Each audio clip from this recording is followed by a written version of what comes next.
Welcome aboard the Seatbelt Sign podcast. We've been cleared for takeoff.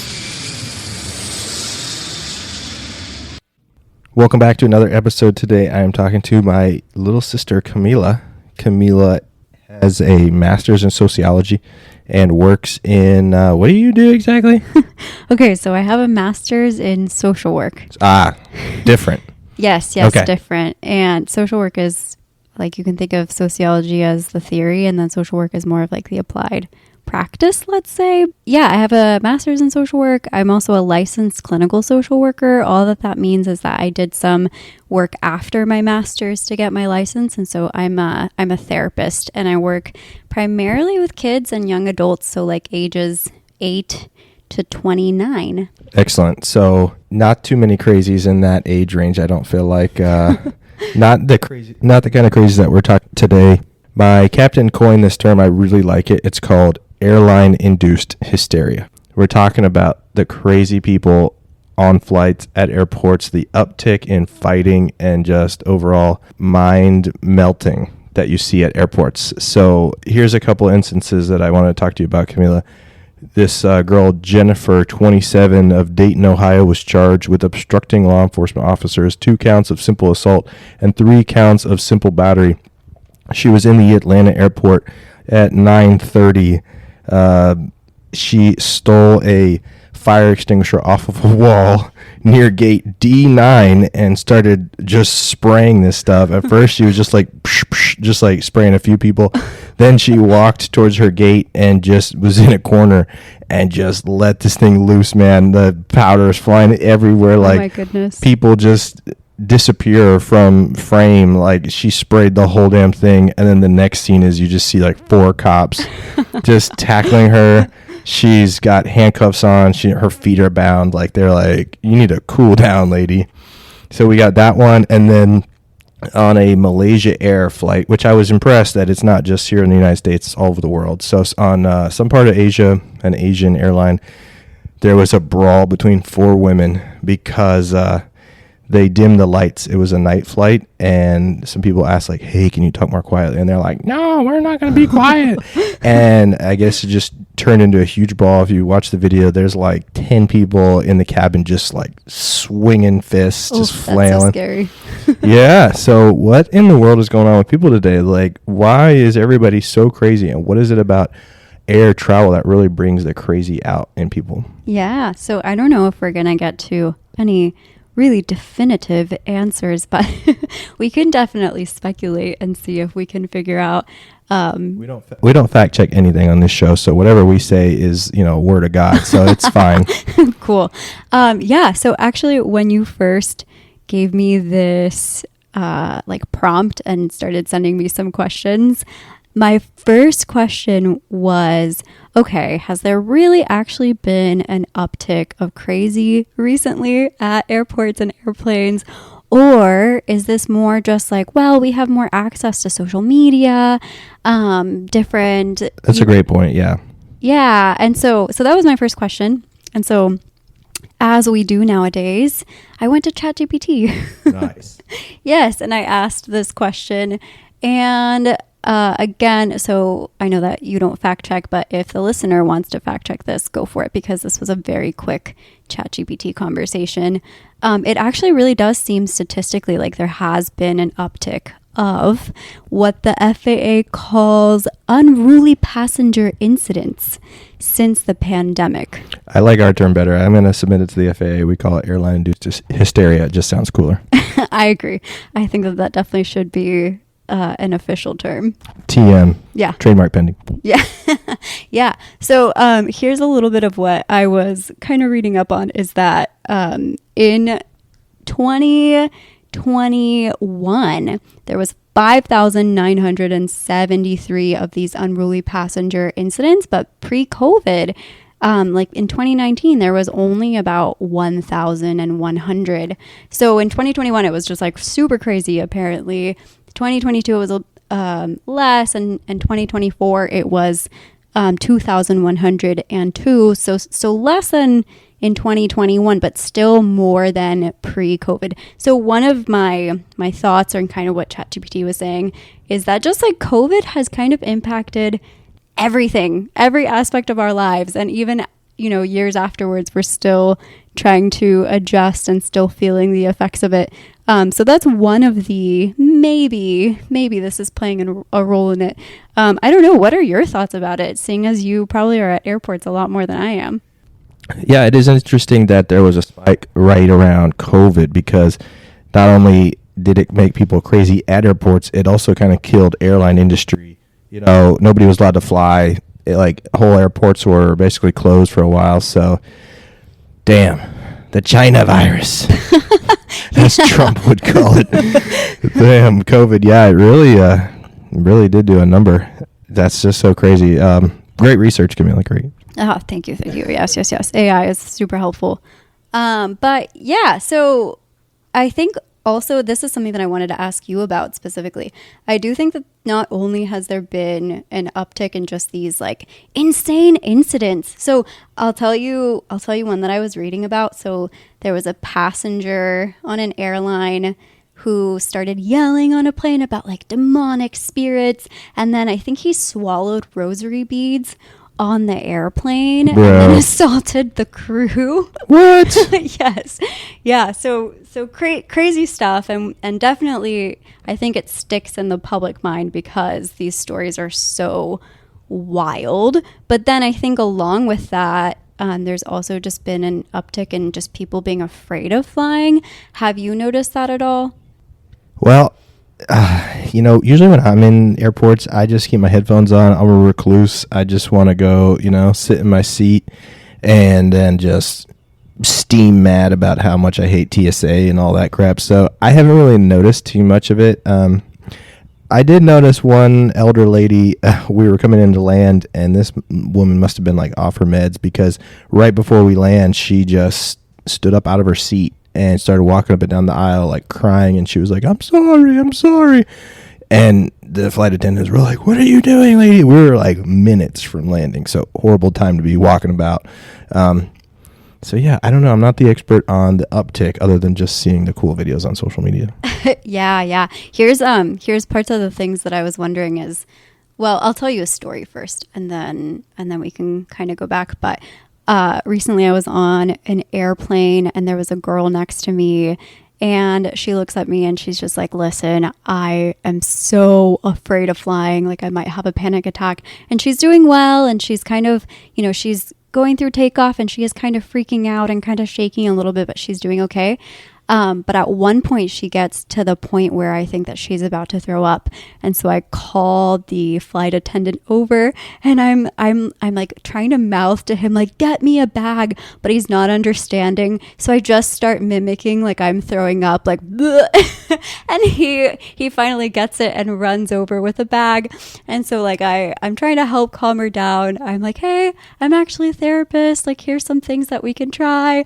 And she did make it through the flight okay. She did not throw up, and she did it. So that was kind of a fun fun experience.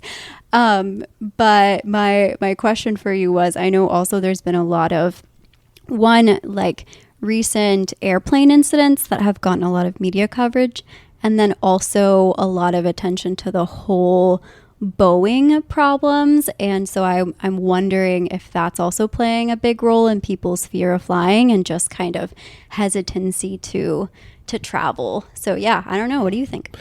I think all of these things compound on each other. Yes. Some of all the accidents that we see, I recently saw a study and it said safety is still at an all-time high. It's just, again, it's sensationalized. Yeah. When you watch your nightly news, nobody really reports on car crashes anymore because there's 1,000 of them a day in your zip code alone. Like, It's not that interesting anymore. Airplane crashes still, are exciting, and so media wants to cover it. But, technology in aviation is incredible nowadays. We have aircraft that can completely land by themselves. It's not really a new tech, but it's just more widely available on planes. So I would say the fear of flying is, you shouldn't be afraid of flying, essentially is what I'm trying to say. Yeah, I agree. So I think kind of coming from a little bit of a psychological perspective and part of the factors that I think are playing a role in this. So Of course, we all have different cognitive biases and tendencies that our brains tend to interpret information, sometimes in skewed ways. And so one of these that I was looking into is called the clustering illusion. I think this one is super interesting. Have you heard of it? No, it sounds cool. Okay, so basically, here's how it works. So when random events occur, we have this tendency to innately think that randomness is going to happen in an evenly distributed way. Okay. So here's what I mean. If I told you that I just like randomly handed out my bag of M&Ms to a bunch of third graders, what you're going to kind of intuit is that every third grader got around the same number of M&Ms, right? But this is not really the case. So when things are distributed randomly, like let's say you take the bag of M&Ms and you dump them on your desk, there's going to be like maybe one M&M that's off in the corner by itself. There's going to be a cluster of M&Ms that are right near you, and then maybe there's going to be an area with like some sparse M&Ms, right?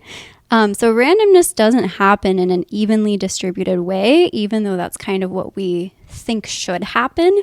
It happens in clusters. But the interesting thing is that this also applies to not just material things like M&Ms, but also events.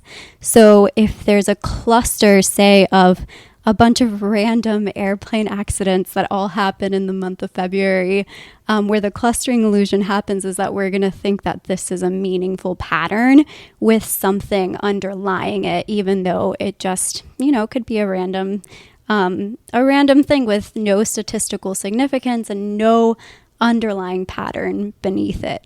Yeah, that's really cool.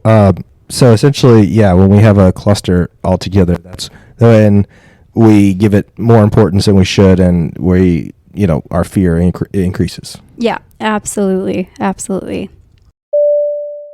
Here's another message from our sponsor, Neck Pillow. Are you tired of how uncomfortable airplane seats are? Do you struggle to fall asleep while flying, even though you're exhausted? Well, check out the Neck Pillow. Our patented soft, squishy neck pillow is guaranteed to make you only slightly more comfortable, while also making you look like an idiot. Yes, we know they're overpriced, but we know you're stupid enough to buy it anyway. So, don't forget to pack your neck pillow. Obviously, Airline induced hysteria, so the stress. Some people are afraid of flying, and I'm glad that you talked a little bit about your story with that one passenger who was scared, and luckily she sat next to you, and you are a therapist, so that she got like the golden ticket, no doubt. I did just interview a friend of mine who is a anxious flyer, so I'd love to hear some of those tips that you have, and we'll relay that back to her. But I was asking her, so when does your stress begin? Is it like the night before the flight? She said it was literally the moment the idea, like the idea of a flight happens, and then she's worried about it every day. The moment that she actually buys the tickets, the fear increases. Obviously, the night before, she can't sleep, so she's just like wandering around her house. Then the stress of having to get to the airport. Even people that aren't afraid of flying, I feel like the stress starts when you're driving to the airport, because you're like, okay, I got to beat traffic. I got to find my parking spot. I got to get to the terminal. I got to get through TSA. I hope the line isn't too long. And all of this, you're ticking away at the clock trying to make your flight on time. And nowadays, some people, you have to leave 3 hours before your flight time so that you don't miss it. So let's talk about that. Yeah, you were saying the pressure cooker of the airport causes the stress. Yeah, for sure. So I think these can be two almost different things, but then they can also influence each other. So if you're somebody who's already afraid of flying, all of the stress that goes into being at the airport, all of those things are going to make it worse. But then you can also just have the stress factors without the fear, right? Yeah, let's dive into that. Just stress alone without the fear. Yeah. And if you want, we can talk more about the fear later, because there's some interesting science behind anxiety and fear overall. But I would love to hear it. Yeah. So anyway, I think that there's definitely a few factors that play into this. This is what stands out to me the most.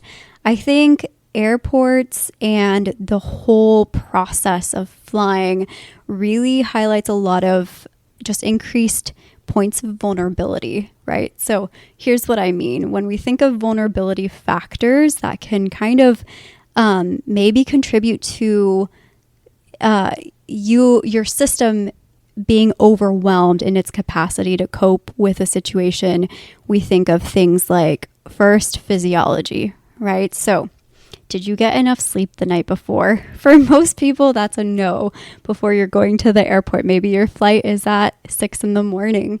and so you didn't get enough sleep. And imagine how many people at the airport are walking around sleep deprived, or, they skipped a meal, or anything like that. So your physiology really does contribute to your general emotional state. And that's a key aspect, I think, that sometimes gets overlooked. But it is really important in how stressed and overwhelmed you feel. So, lady with the fire extinguisher, she was actually just really tired. Or hungry. She was just a little sleepy, a little hungry, and then she just said, fuck it, I'm getting this fire extinguisher. I'm spraying people. Yeah, I don't know. There probably was a little bit more going on with her. Maybe just a little bit, yeah. Yeah, just a tad. But yeah, so one is we can look at your physiology and what's going on there. And then the second I can look at is just psychological factors. So I think something that happens a lot in airports is just the kind of lack of control over your environment. So when you're home or when you're going about your daily life, you tend to have a good bit of control over your environment. But in an airport, everything is kind of dictated towards for you. So you're supposed to stand in a line. You're supposed to be somewhere at a specific time. You can only sit in specific areas. And so a lot of that control is taken away from you. And then if you have a delay in your flight, there's even less control. You had something planned. You were going to be somewhere at a specific amount of time, and there's just nothing that you can do. So I think that's one of the psychological factors. Also just kind of like the hurry up and wait aspect of the airport. You're rushing and then you're sitting for long periods of time. And then even just the idea that you're literally going through security at an airport and there's metal detectors and there's this sense that, hey, we're really, this might not be safe. Even if statistically that's not the case, psychologically, I do think that plays an impact on maybe how people are interpreting their experience of the airport. No, I really love that breakdown. That's very interesting. A lot of those factors I never would have considered. And then I guess my follow-up would be, do you think there's a way for us to improve this social experiment, sort of make this environment better? Like, do we just paint all the walls pink in the airport and everybody just has a smile, like? Sure. Yeah. I'll name the last vulnerability factor that I had thought about, and then we can go into that. So the last one is just social factors too. So we have like physiological, psychological, and then social. So, being in a really crammed and crowded place is uncomfortable for anybody usually. But then also other people's emotional states can really impact yours. So if you're picking up on other people's stress, the lady with the fire extinguisher, maybe that's going to make you more stressed. And then to your question, to be fully honest, I haven't thought about this at all and don't really have an answer. But what I will say is that none of this necessarily is like a critique of airports, in the sense that I'm not trying to sit here and say like, oh my gosh, airports are bad for humans and human psychology. I think human beings are pretty resilient. And it does really matter how you as an individual interpret the situation. So I know a lot of people who see airports as, really exciting things, and they see it as like, I'm going on a journey. This is great. I love spending time at the airport with my book, and it's like a psychologically enjoyable thing for some people. And so, yeah, to answer your question, I don't really know. Maybe there are, maybe there could be airport psychologists who could analyze it and see if there's better ways, but yeah, and if you're out there and you're listening, email us to seatbeltsignpodcast@gmail.com. We'd love to hear from you. Yeah, there you go. Maybe we just need to turn every airport terminal into like Main Street at Disney World, where, everything is happy and we have like a bunch of people just walk through the middle of the terminal every hour and they're just shooting confetti and smiling and doing dances, and we'll just hype up the people. I don't know. At the same time, I'm kind of like grumpy old man, and I'm like, people just need to get their shit together. You know, like just you can stand in line. We've been doing it since kindergarten. Okay, you can keep your hands at your side. You don't have to touch anybody. But, you know, something is amidst, like something is causing people to lose it at airports now. So maybe we could make some changes. I don't know. Yeah. Yep. Who knows? Who knows? Let's take a moment to hear from today's sponsor, Pretzels. When you're 30,000 feet up and hunger strikes, Pretzels are here to help. Are they exciting? No. Are they moist? Absolutely not. Are they expired? We aren't sure, but honestly, it doesn't matter. Pretzels. Not the snack you want, but it's the snack you get. All right, so Camila, like I mentioned to you, we spoke to an anxious flyer, and you have done a little bit of research on the science of the fear of flying. So take it away.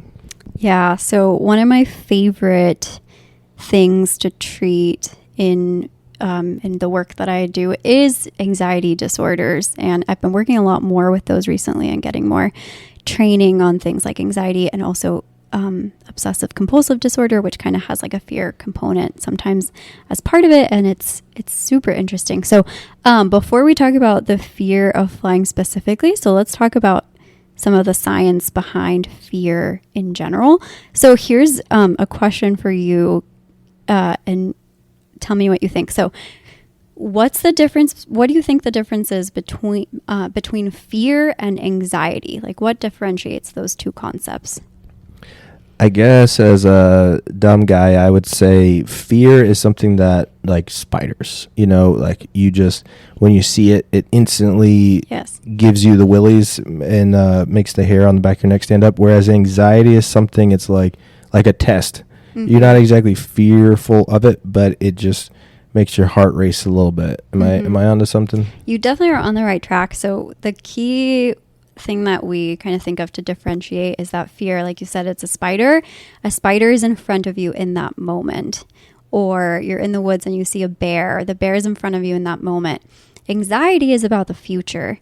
So when you were talking about your, I think it's, who was it? Like the previous person on this podcast who her name is Jenna. Yes, Jenna. Aaron's bestie. Okay, so Jenna gets anxious just thinking about her flight that's coming up in 2 months, right? I know. We had a scenario. I just made up a fake travel arrangement, and you could tell in her voice like the shakiness instantly. Yes, yeah. So for her, it's this kind of anxiety is future focus. What could happen to me in the future? What are the potential dangers of flying? What's going to happen in 2 months when I board the plane? So with anxiety, you can be afraid of something even if it's not right in front of you in that moment.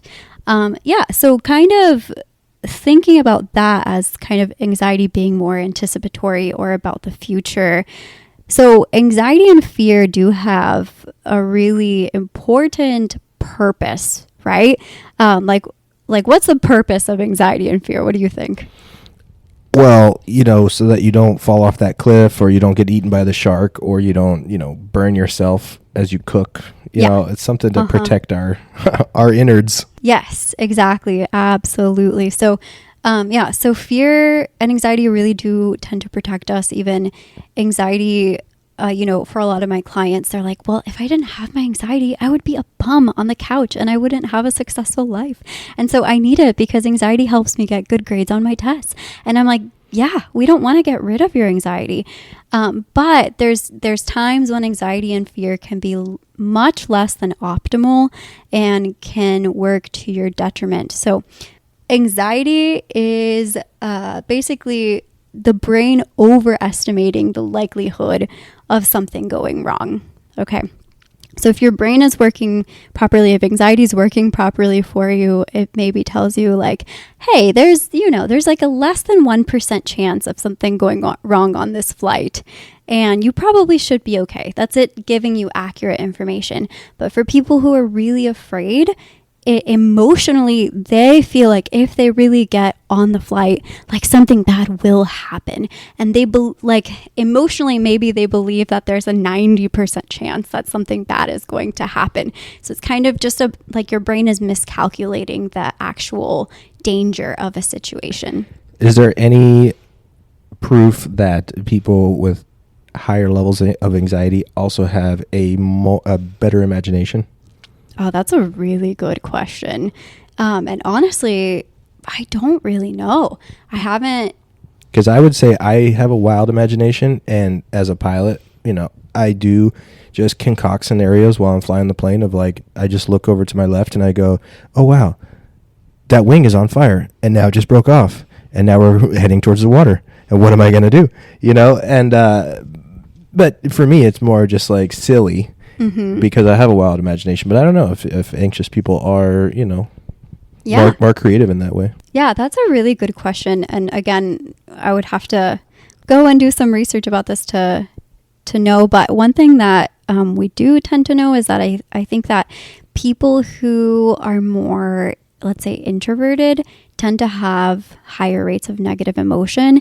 And I think sometimes people who are introverted can also maybe be more creative. Like if you think of a lot of the geniuses, you kind of think of them by themselves in their caves, kind of working on their creativity. So maybe, again, not really sure, but I can kind of imagine that might be the case. Awesome. Yeah. Well, let's dive into, I guess, the science of the fear of flying. Yeah.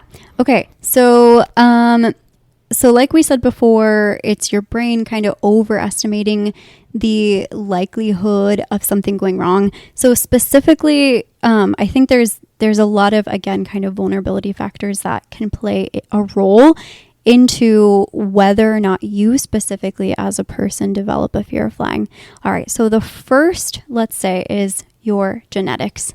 So there's certain people that just genetically tend to be a lot more anxious than other people. And that can just be something that you inherited. So with most of the kids that I see who have anxiety disorders that are diagnosable, their parents will say, yeah, they've been like this since they were born. At the age of 4, they were always worried and asking me all these questions that kids shouldn't normally be thinking about. And so what that kind of shows and what the research shows is that there are just people who genetically just have more of a tendency towards fear. So that's one thing, but then your environment can really play a role in heightening this sense of fear. So let me give you an example. There's a kid who inherited just a tendency to be more afraid. So who do you think they inherited that from? I would bet the mother. Well, yeah, or just their parents in general, right? Oh. Okay, sorry to be sexist there. Yeah, but the point is that not only does that kid already have a genetic predisposition, but then they're gonna a lot of times grow up in a home where one or both parents have that same tendency, and so that tendency in the child is going to be supported, and it's going to be enhanced just by what they see their parents doing. So if they're, let's say their parents have an intense fear of flying, the kid is also kind of going to learn that through their environment as well. So anxiety, like most psychological things, we say it's really an interplay between your genetics and your environment. Now, one or the other can play a more heavy role. So let's say in the case of like post-traumatic stress disorder, that's a very, even though it does have genetic components, of course, that's a disorder that's primarily affected by something that happened to you. And so that something that happened to you was so horrible that it created this intense sense of fear in you, right? So as an individual, the interplay between these can be different. Like maybe it's more environment or maybe it's more genetic, but yeah, and then just your individual life circumstances. Maybe you heard a really horrific story about an airplane crash, and psychologically for you, for some reason, that just created this intense fear of flying.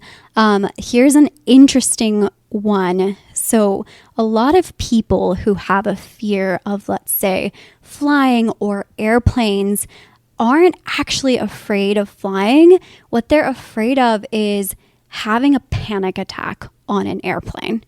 Okay, and so this is called agoraphobia, where you develop a fear of going to certain places because you've had panic attacks before, or maybe you haven't, but you're afraid of having a panic attack in a specific place and not being able to get out or get help, Or maybe you're afraid that everybody's going to judge you or laugh at you because you're having a panic attack in this place. So again, like the science behind the fear of flying is incredibly individual and just depends on you as a person.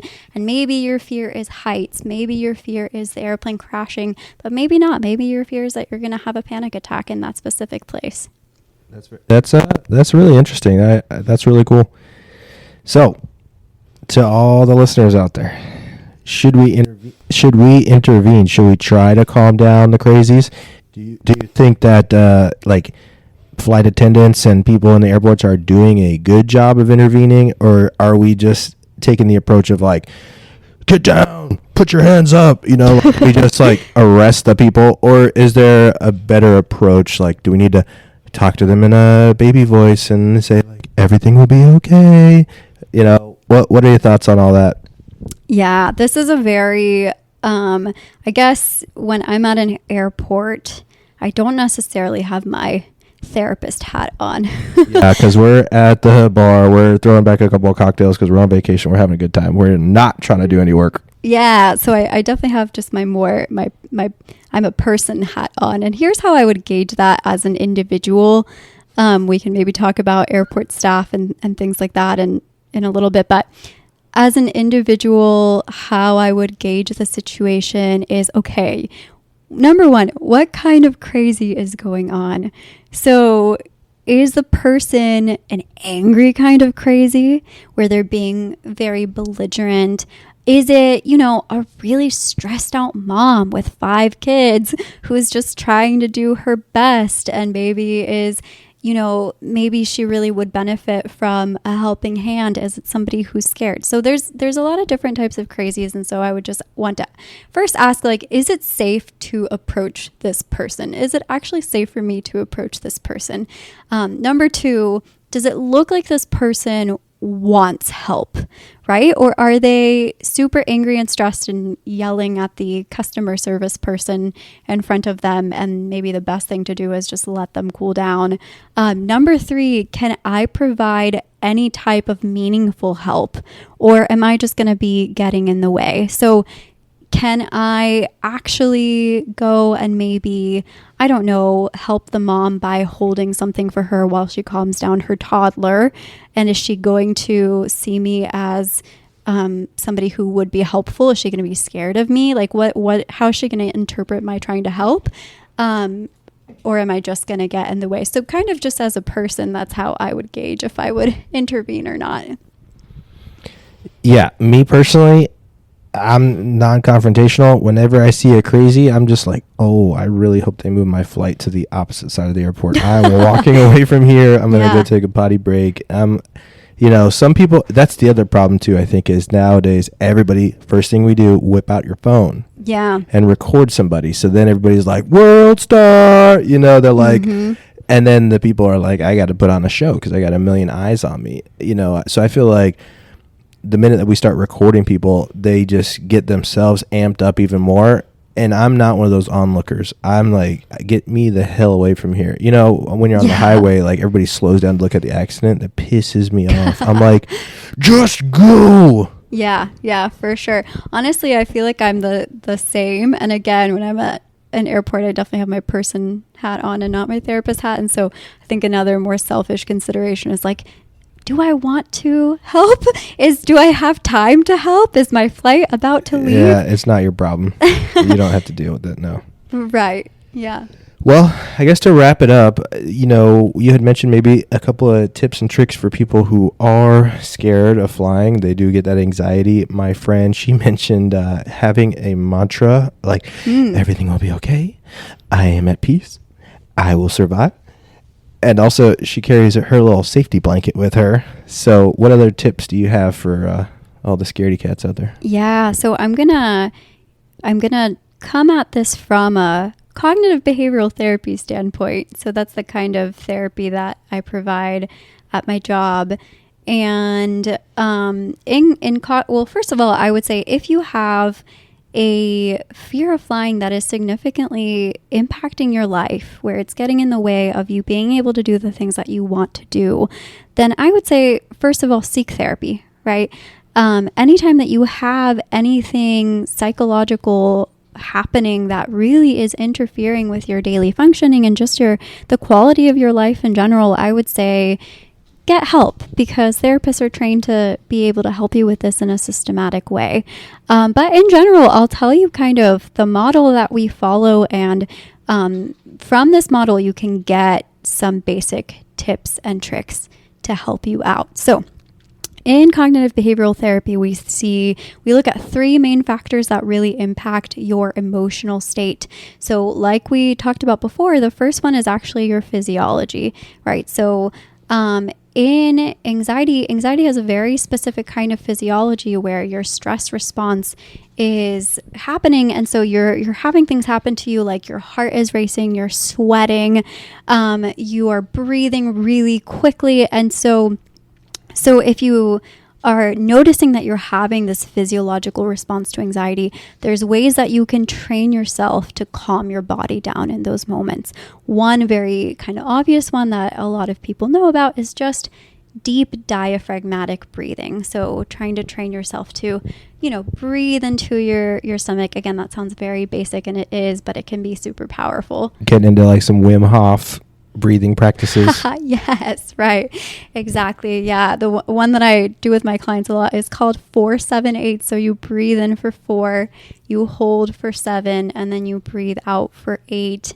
And that one really helps me for some reason, but there's a myriad of different breathing practices. Again, breathing sounds so basic, and it is, but it's one of the really powerful ways that we can tell our nervous system to switch from being in the sympathetic mode to the parasympathetic mode. So again, very simple. And a lot of people sometimes will say, like, really, you're going to tell me to breathe? Like, you don't know how afraid I am. And it is a practice, right? Like, it's not something that, okay, you do it once and it's going to make all of your anxiety go away. But it's like, really, okay, how do I train my body to physiologically relax when it's reacting strongly to that situation? So that's factor number 1, physiology. Factor number 2 that plays into your emotional response is cognition, so your thoughts. Okay, so like I said before, anxiety is an overestimation of the likelihood of danger. And so you want to really truly examine where that's coming from cognitively. So maybe the thoughts that you're having is, if I get on this airplane, I'm going to die. Maybe you have certain cognitive tendencies. So in cognitive behavioral therapy, or CBT to shorten it, we train people to notice their patterns of thoughts and the ways that they tend to be distorted.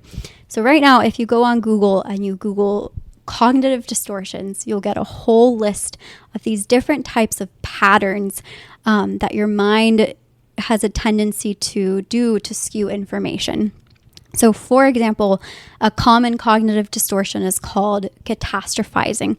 And what this means is that your brain just kind of tends to the worst possible outcome. And this means, we see this a lot in anxiety. So in CBT, we would train you to notice when your mind is catastrophizing, and label it as a catastrophic thought, and then remind yourself, hey, there's actually only a less than 1% chance or whatever likelihood that something is going to go on this airplane, that something's going to go wrong on this airplane ride. Yeah, you're not living in a Hollywood movie, you're in reality. Yeah, exactly. That's a lot of what CBT is about, is like teaching you to think rationally and logically, because when we're in a really amygdala heavy, emotion driven state, our logical brain kind of tends to turn off. And so CBT is about helping your logic and your emotion kind of be in more balance. Those are some big vocab words right there, Camila. I love it. Yeah. Amygdala heavy state of mind. Yeah. I love it. I'm just over here, I'm a $2 word kind of guy. So the neurobiology of it is really fun. Definitely not my area of expertise, but it's fun to throw around the words sometimes and sound kind of smart. Booyah, dude. Okay, so here's the third one. So we have physiology, we have cognition or thoughts, and then the third is actions. So a lot of times when you're in an intense emotional state that's not serving you, like intense anxiety or fear, your actions actually tend to make it worse. So here's an example of that. If you are so afraid of flying that you avoid flying at all costs and you try to never get on an airplane, what your brain is going to learn is that you are safe because you avoided going on the airplane. And your brain, what's not going to happen is that you're not going to get on the flight and then be safe. And then your brain is going to realize like, oh, actually airplanes are not that scary. So what we do in CBT, and this is something called exposure therapy, is we train clients to confront and face the things that they're really afraid of in a slow and hierarchical and systematic way. So for somebody really afraid, maybe the first step on this would be, hey, we're just going to look at a picture of an airplane together online. And we're going to see how your body reacts to it. And we're going to kind of train you to be able to look at this picture. And you're going to do it 10 times. And after the 10th time, maybe you won't be so afraid anymore, right, of the picture. Next, what we're going to do is we're just going to have you think about driving to the airport. And we're going to do that about 5 times until you can think about it and it doesn't arouse the same level of fear, right? And so you make a list with a client of all their fears, and it's called like a fear hierarchy. And then maybe at the top of the fear hierarchy is actually getting on the airplane, right? So again, I would recommend that if you really have this fear of flying that is so intense that it's really impacting your life, don't necessarily try to do this by yourself. Do seek some professional help. But just in general, to handle stress, to handle fear, to handle anxiety, remember those 3 things and ask yourself, how is my physiology playing into my emotional state? How are my thoughts playing into it? And then how are my actions maybe making it worse? And try to make some changes in one or all 3 of these areas. Dude, I love it. That was so well said. And I do appreciate your expertise. We're going to have to cut it short because I am late to go fly an airplane. So, well, have fun. Thanks. Bye, everyone. Yep. Bye. Clear to land. Wind 280 at 7 knots.